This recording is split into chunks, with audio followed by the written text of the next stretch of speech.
Teman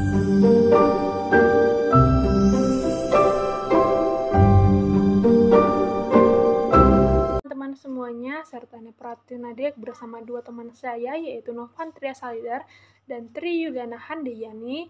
Pada pagi hari ini akan mempresentasikan hasil diskusi kami mengenai sistem pencernaan hewan vertebrata dengan mata kuliah struktur perkembangan hewan dengan dosen pengampu kita, yaitu Ibu Nur Eka Kusuma Hindrasti. Nah,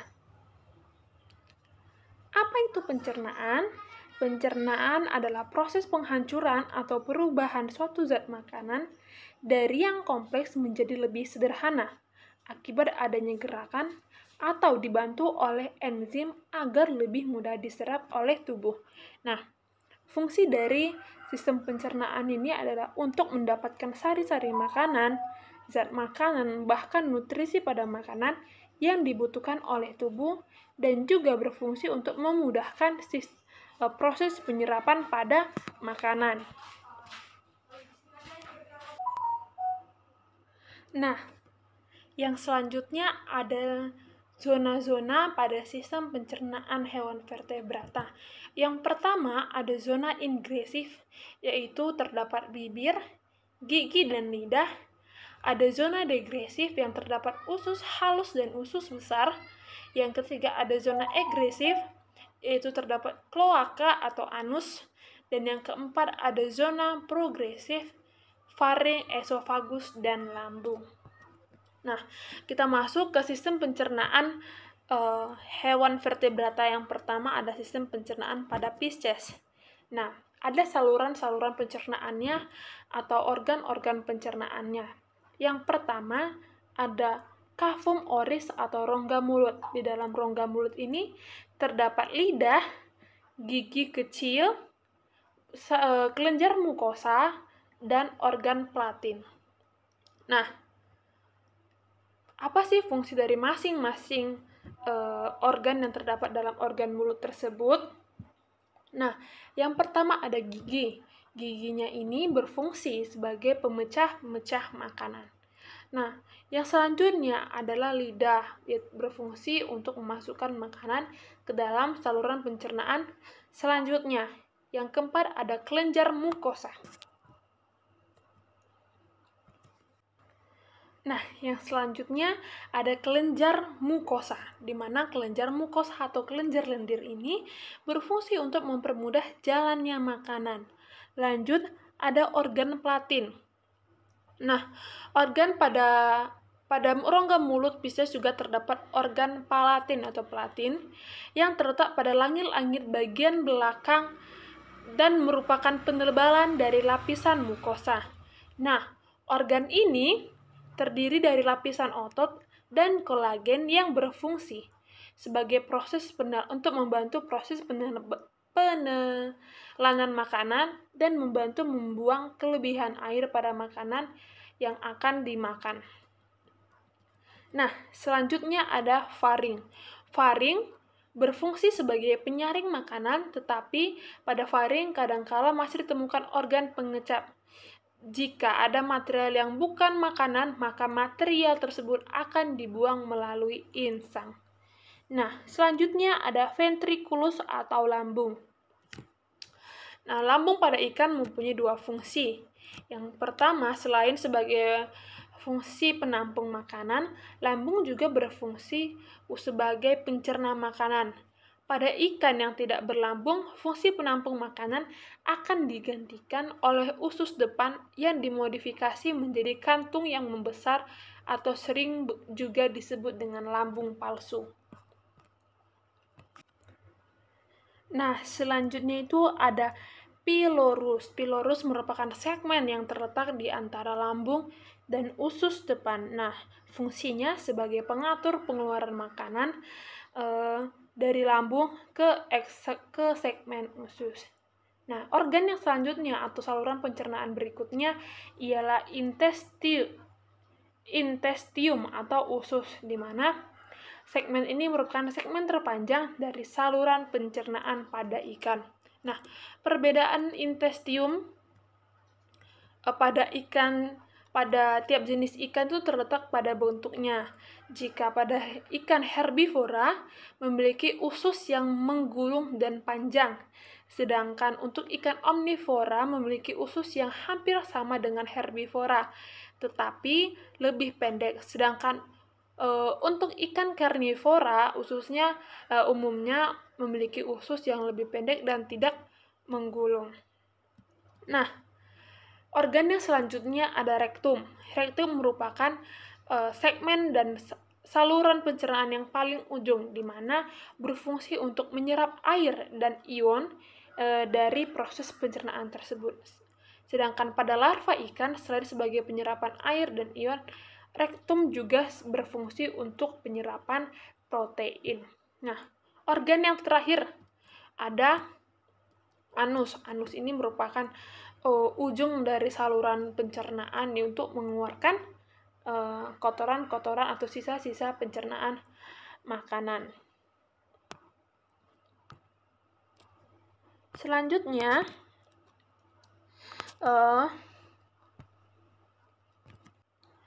nah, pada slide ini teman-teman diminta untuk melihat perbedaan antara saluran pencernaan ikan lamprey laut dan ikan hiu putih, di mana terdapat beberapa sedikit perbedaan bentuk dari saluran pencernaannya. Nah, selanjutnya ada kelenjar pencernaan pada Pisces. Yang pertama ada tuh hepar atau hati, yang kedua ada vesica velea atau disebut dengan kantung empedu, dan yang ketiga ada pankreas. Nah, yang pertama ada hepar yang terdiri dari 3 lobus. Yang pertama ada lobus dorsal, lobus dexter, dan lobus sinister. Nah, apa fungsi dari hepar atau hati ini? Fungsinya untuk menghasilkan empedu yang disimpan dalam kantung empedu untuk membantu proses pencernaan lemak. Nah, selanjutnya ada vesica velea atau kantung empedu. Kantung empedu ini terletak di sekitar hati yang berwarna hijau kebiruan. Organ ini berfungsi untuk menampung cairan empedu. Apa yang terjadi jika kekurangan empedu? Yang terjadi jika kekurangan cairan empedu dapat menurunkan tingkatan pencernaan lemak dan kekurangan vitamin-vitamin yang hanya larut dalam lemak seperti A, D, E, dan K. Nah, selanjutnya ada kelenjar pankreas, di mana terletak berdekatan dengan usus depan dan lambung. Nah, pankreas ini memiliki 2 tipe kelenjar, yaitu eksokrin dan endokrin. Nah, fungsi dari eksokrin ini untuk mensintesis enzim, sementara hasil utamanya adalah enzim-enzim pencernaan seperti protase, amilase, kinetase, dan lipase. Nah, enzim yang selanjutnya ada enzim endokrin yang berfungsi untuk mensintesis hormon. Nah, kita masuk ke sistem pencernaan hewan vertebrata yang kedua, yaitu ada amfibi. Nah, yang pertama atau organ-organ pencernaannya. Yang pertama ada rongga mulut atau cavum oris, di mana di rongga mulut ini terdapat lidah yang berbentuk bifida dan gigi yang berbentuk kormus. Nah, selanjutnya ada lambung atau ventriculus. Nah, maaf ya teman-teman, di slide kami menyantumkan yang salah itu pada ikan. Nah, selanjutnya saya akan bacakan mengenai lambung pada saluran pencernaan amfibi. Pada organ ini berbentuk seperti kantung. Bila terisi makanan akan menjadi lebih besar dari yang seperti biasanya. Lambung terdiri dari 2 saluran. Yang pertama adalah kardia yang berfungsi sebagai tempat masuknya esofagus, dan yang kedua ialah pylorus yang berbentuk lubang untuk menuju intestinum. Nah, pada dinding lambung ini terdapat 207 kelenjar pencernaan makanan yang menghasilkan pepsin dan HCl. Pemasukan makanan dari lambung ke duodenum diatur oleh sphincter pylori. Nah, selanjutnya ada intestinum tenu, yaitu usus halus. Usus halus ini terdiri dari duodenum atau usus 12 jari. Bagian usus ini kaya dengan sel-sel yang menghasilkan mukus, di mana makanan diabsorpsi masuk ke dalam sistem portae hepatis, yaitu susunan vena yang membawa hasil pencernaan dari intestinum ke hepar atau ke hati sebelum kembali ke cord. Yang kedua terdapat jejunum dan ileum. Selanjutnya ada intestium crassum. Di sini mohon maaf juga penulisannya salah. Yang kedua yang selanjutnya itu intestium crassum atau crassum, di mana merupakan bagian terakhir dari organ yang disebut juga rectum. Nah, selanjutnya ialah kloaka atau anus sebagai muara pencernaan. Organ ini juga sebagai rongga kelamin dan rongga urin pada amfibi. Nah, di sini teman-teman bisa melihat ada gambar organ-organ pencernaan atau saluran pencernaan dari. Nah, ini merupakan saluran pencernaan. Yang pertama dimulai dari esofagus, lalu menuju ke lambung, pylorus, lalu ke usus halus, usus besar, dan koala. Di sini juga terdapat kelenjar pencernaan pada amfibi, yaitu hati dan empedu. Nah, kita lihat bagian yang kedua, yaitu kelenjar pencernaan pada amfibi. Yang pertama ada hepar atau hati, di mana pada amfibi mempunyai dua lobus, yaitu lobus sinister dan lobus dexter. Nah, fungsi dari hepar ini menghasilkan empedu atau bilus, di mana empedu ini dihasilkan secara terus-menerus. Selanjutnya ditimbun di suatu kantung empedu atau disebut vesica velea.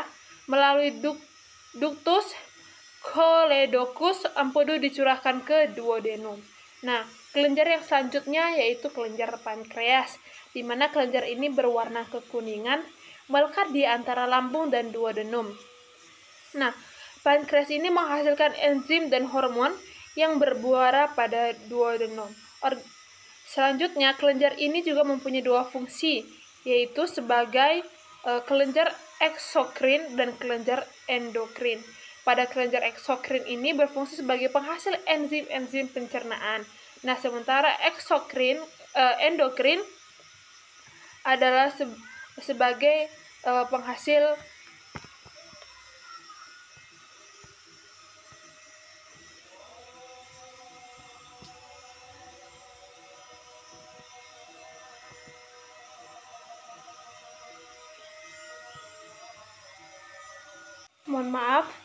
sementara kelenjar endokrin itu sebagai mensintesis hormon pada amfibi tersebut. Baik, sekian teman-teman semuanya. Sekian penjelasan dari saya. Apabila terdapat kesalahan penjelasan informasi atau perkataan saya mohon maaf. Saya akhiri dengan kata selamat pagi dan terima kasih. Assalamualaikum warahmatullahi wabarakatuh teman-teman semuanya. Bagaimana kabarnya? Semoga senantiasa sehat selalu ya. Dan tetap semangat dalam menjalankan ibadah puasa bagi yang melaksanakannya. Nah, kali ini Novan akan melanjutkan pembahasan materi sebelumnya terkait sistem pencernaan pada reptil. Ya, reptil. Yang pertama, saluran pencernaan. Ada cavum oris atau rongga mulut. Nah, teman-teman, terdapat gigi yang berbeda pada setiap spesies pada kelas reptil loh, teman-teman.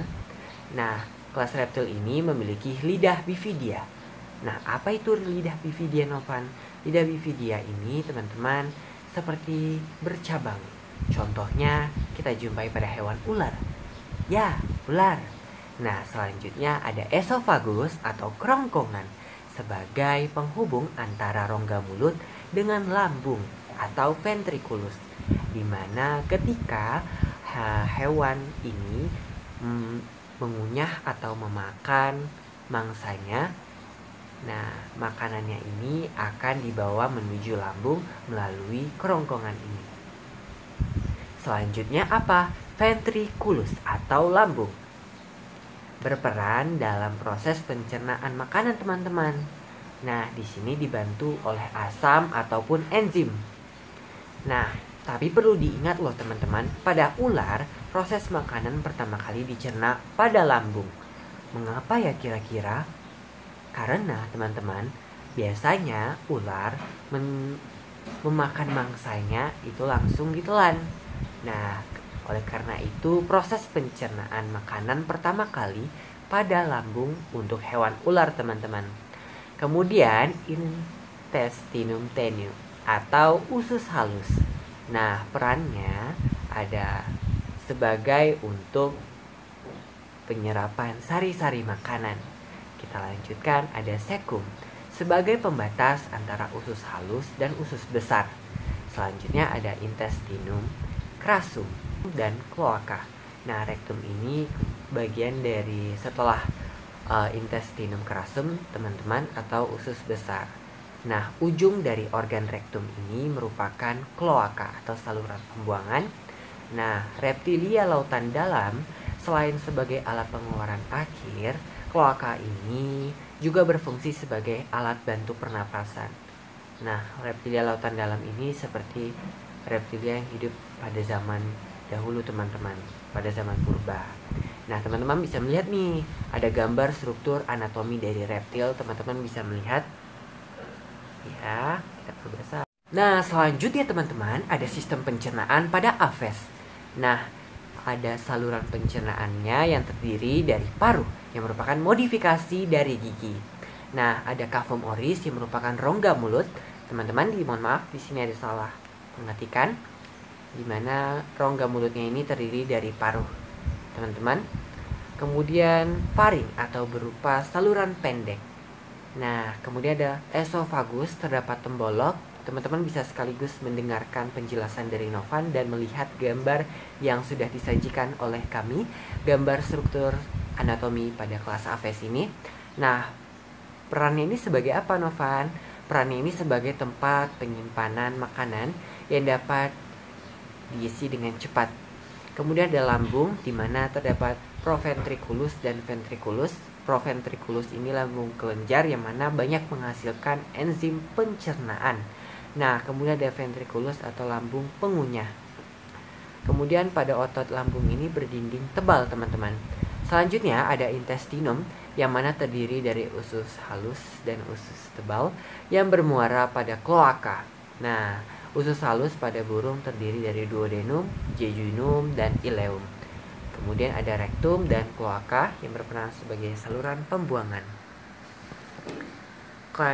Selanjutnya, kelenjar pencernaan aves, teman-teman.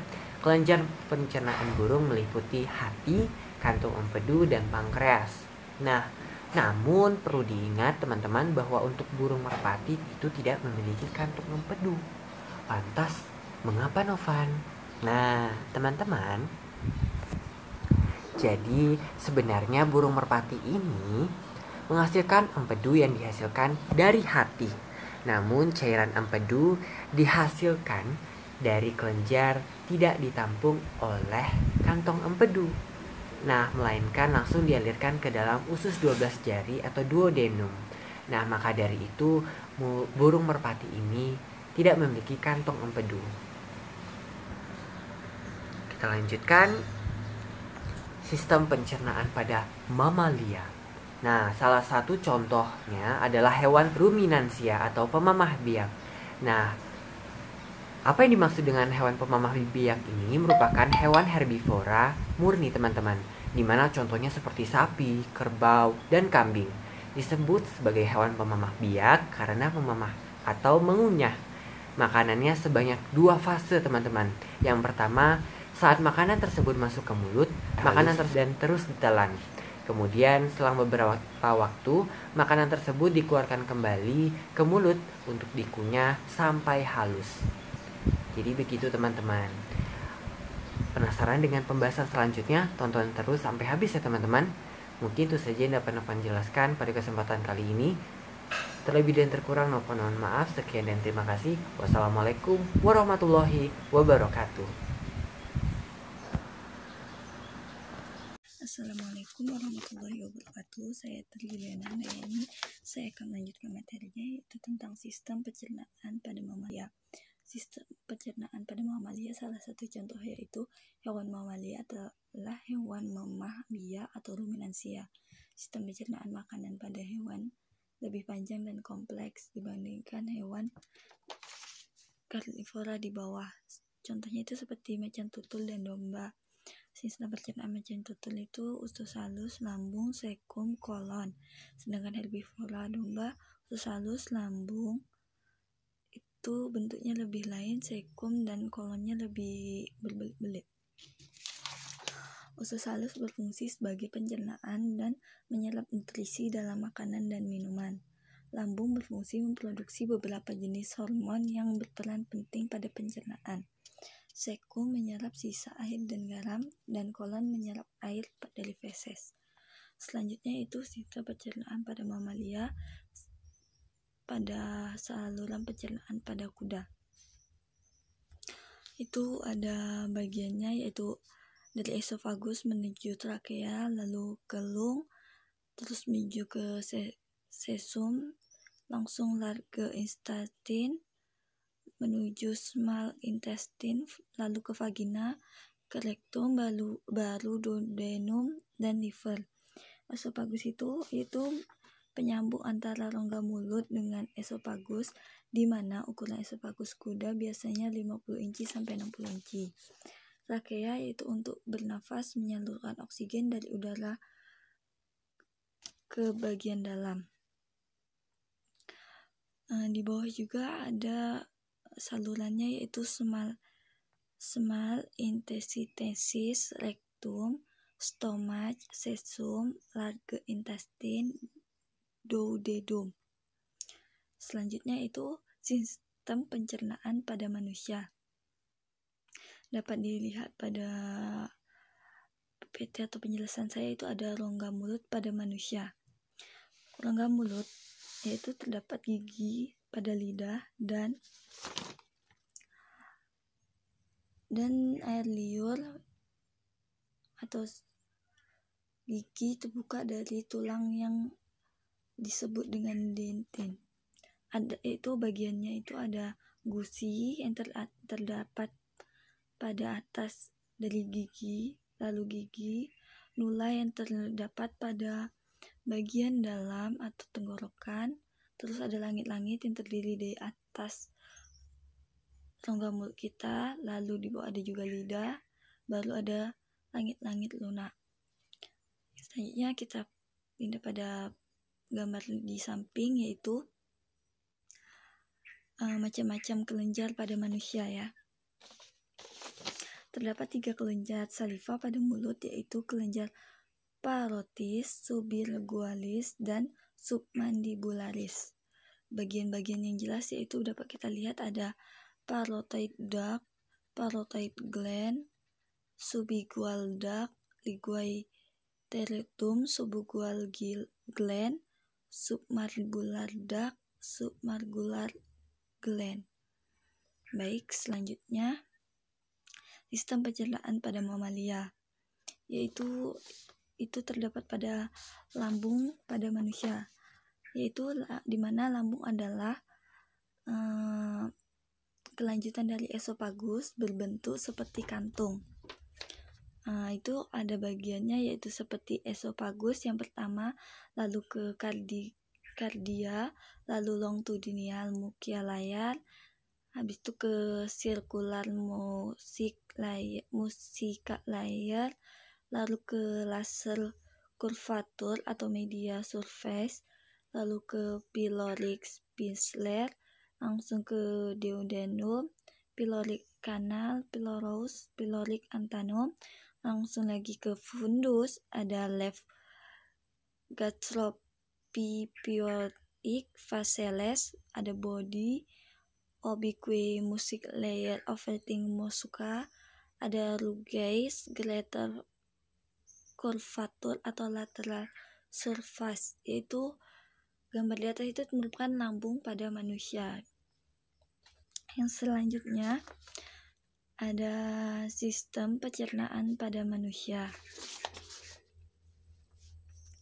dapat kita lihat ya, itu ada usus halus pada manusia, yaitu usus halus merupakan makanan yang sudah melalui usus halus akhirnya masuk ke dalam usus besar. Itu ada seperti duodenum yang berbentuk seperti selang gitu, ada ileum bergelombang-gelombang, dan jejunum juga. Baik, selanjutnya itu sistem pencernaan pada manusia usus besar. Terdiri dari usus besar pada manusia itu terdiri dari transversum, hepatic flexure, lalu splenic flexure menuju kolon descendens, kolon ascendens, cecum, usus batu, kolon sigmoid, dan rectum. Selanjutnya yaitu sistem pencernaan pada manusia yang ada di gambar, yaitu rectum dan anus pada manusia. Itu yang termasuk pencernaan pada manusia. Rectum dan anus yaitu bagian yang merupakan lubang terdapat pada pembuangan feses dari tubuh. Sebelum dibuang lewat anus, feses ditumpang pada bagian rectum, lalu sudah ditumpang lalu dimasukkan, lalu bersiap untuk dibuang, maka akan mengatur pembuangan dan penutupan anus yang terakhir. Baik, mungkin itu saja penjelasan dari saya. Saya akhiri dengan wabillahi taufiq wal hidayah. Wassalamualaikum warahmatullahi wabarakatuh.